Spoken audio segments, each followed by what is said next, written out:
Let's just start the fact off. You are now in the middle of your senior season. This Norwell team, they've been battling all season, right in the mix of the NE8 conference race.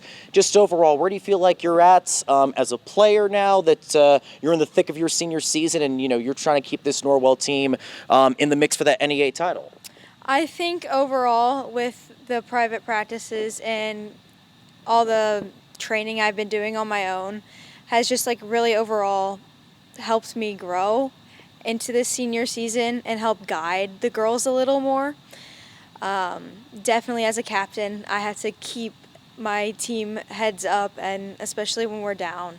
And so I feel like I've come a long way from freshman to senior, and I've learned a lot from the girls as well, to keep my head stable in a way, so that I'm not getting down on myself, so that I can still keep going for them and them for me as well. So everything's just, I feel like we've grown a lot, me as well. So You talk about you growing as a person both on and off the pitch, trying to step up and be that leader. How much have you tried to embrace that just the last couple of years, kind of pushing yourself past your comfort zone? Because like you said, you got to make sure that you're not down on yourself to make sure that you can keep everybody's spirits up on this Norwell team.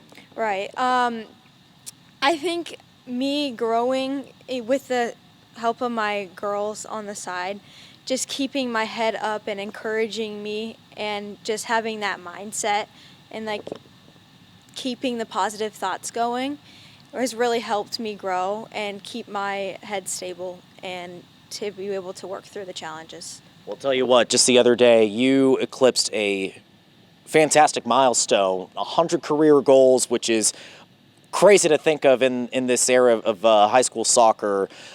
For you, just to celebrate with your teammates the other night, how special of a moment was that? I was really special. Going in, they made signs and posters for me, and it just didn't feel real until the moment happened and I got to celebrate it with everyone. And then it kind of just felt surreal in that moment, and I was amazed at how far I've come, and to get that is just amazing to me.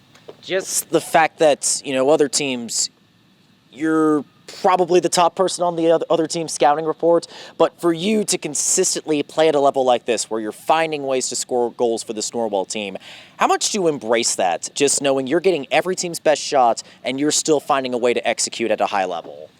I think it's just a matter of me thinking through it and just being able to recognize when I can go and when not to, but also being aware of that I might get targeted and hit throughout the games.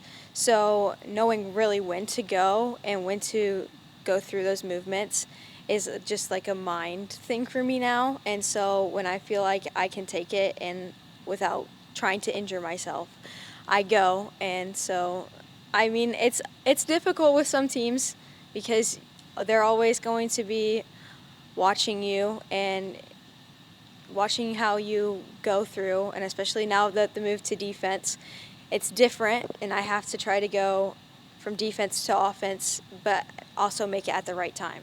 For sure. So you are one of only 6 players in Northeast Indiana soccer history to reach 100 career goals. The person that actually has that the most goals in our area is actually Lisa Underwood, a Bishop Dwenger grad with 118. That's not too far off, just knowing you've got over 100 now and just knowing how many matches you have left. If you were to reach that mark and surpass Underwood's career mark of 118 goals, what do you think an accomplishment like that would mean to you in your career? I think that it would mean a lot to me. I've put in a lot of work for this sport, and just to see myself grow and get to accomplishments like that just makes it 10 times more better for me, just to push myself harder to work towards other goals and to gain more experience as I grow as a person and a player. 1,000%. As you look ahead, just looking as a team, about halfway through the season now, still a lot of matches to come. What else do you hope to check off? Because obviously, like I said, you are trying to battle for that NE8 title. You've always got the postseason to look forward to with sectionals. What do you hope to accomplish with this team, just knowing your senior season, it's heading towards that back half now? I hope we accomplish getting past sectionals this year, and it's always been a goal. But to beat out and win sectionals this year. I know our team can do it, and we have the grit to do it. But like to get them through that and the hard work, it's going to be a process, but I hope that we accomplish it with the hard work that we've been putting in. And I also hope to get a lot of these other girls goals. So like I want more assists on mine instead of goals per se. Gotta love it. Gotta share the wealth, of course. Grace, anything else that you want to add about your time at Norwell, about, just prepping for Creighton? Anything else that comes to mind that I haven't asked already? Not really. The coaching staff has been great, and all 4 years they've pushed me to be the best on and off the field and calm me down in moments that I got a little frustrated and a little emotional. And I think overall it's helped me grow as a person to be where I am now. Gotta love it. Awesome. Thanks so much, Grace.